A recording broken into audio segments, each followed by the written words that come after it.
everyone, welcome to easier traditional cooking. இன்னைக்கு நம்ம என்ன பார்க்க போறோம் அப்படினா விட்டமின்ஸ் புரோட்டீன்ஸ் அதிகம் நிறைந்த பொட்டுக்கடலை உருண்டை செய்ய போறோம். இந்த பொட்டுக்கடலை நம்ம உடம்புல சேர்த்துக்கிறதுனால நம்ம எலும்புகள் நரம்புகள் தசைலாம் அதிகமாக வலுப்பெறுது. அது மட்டும் இல்லாமல் இப்போ இருக்கிற லாக்டவுன் டைமில் நமக்கு அதிகமான நோய் எதிர்ப்பு சக்தியை இந்த பொட்டுக்கடலை தருது. ரொம்பவே ஈஸியாக சட்டுன்னு 5 மினிட்ஸில் செய்யக்கூடிய இந்த பொட்டுக்கடலை உருண்டையை செஞ்சு பாருங்கள், குழந்தைங்களுக்கு ரொம்பவே பிடிக்கும். தேவையான இன்க்ரீடியன்ஸ் என்ன அப்படிங்கிறதை பார்த்துடலாம். பொட்டுக்கடலை ஒரு 100 கிராம், நெய் 3 டீஸ்பூன், ஏலக்காய் 4, சுகர் 100 கிராம் எடுத்திருக்கேன். நீங்கள் உங்கள் டேஸ்ட்டுக்கு தகுந்த மாதிரி கூட்டவோ குறைக்கவோ செஞ்சுக்கலாம். ஸ்டவ் ஆன் பண்ணிவிட்டு கடாயை வச்சுக்கலாம். கடாய் ஹீட் ஆனதும் நம்ம பொட்டுக்கடலையே 2 மினிட்ஸ் இதில் வறுத்து எடுத்துக்கலாம். ரொம்ப வறுக்க வேணால் கரிஞ்சிடாமல் பார்த்துக்கிறோங்க.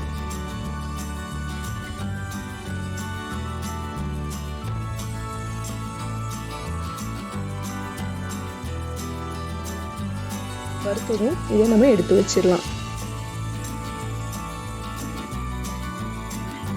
ஏலக்காயும் போட்டு இதில் நம்ம வறுத்துக்கலாம். இப்போ ஸ்டவ் ஆஃப் பண்ணிட்டு அந்த கடாயில் உள்ள ஹீட்லேயே நம்ம சுகரை வறுத்து எடுத்துக்கலாம்.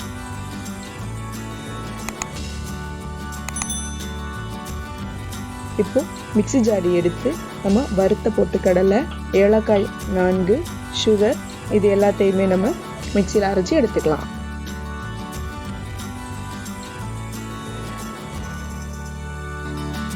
அகைன் ஸ்டவ் ஆன் பண்ணிட்டு கடாயை வச்சு நம்ம எடுத்துருக்க 3 டீஸ்பூன் கீயை அதில் ஊற்றிக்கலாம்.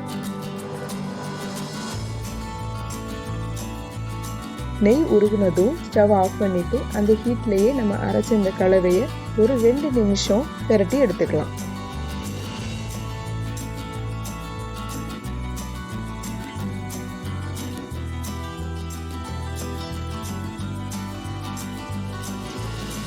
இப்போ இது தனியாக எடுத்து வச்சு இது ஆறுனதும் நம்ம பொட்டுக்கடலையை லட்டு மாதிரி உருண்டை பிடிச்சி எடுத்துக்கலாம்.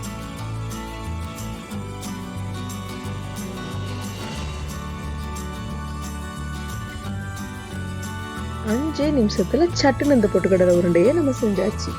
இது மாதிரியான இன்ட்ரெஸ்டிங் ரெசிபிஸ் பார்க்குறதுக்கு மறக்காமல் எங்கள் சேனலை சப்ஸ்கிரைப் பண்ணுங்கள். உங்களுக்கு என்னென்ன ரெசிபிஸ் பிடிக்கும் அப்படிங்கிறத கமெண்ட் பாக்ஸில் கமெண்ட் பண்ணுங்கள். நாங்கள் நெக்ஸ்ட் வீடியோவில் போடுறோம்.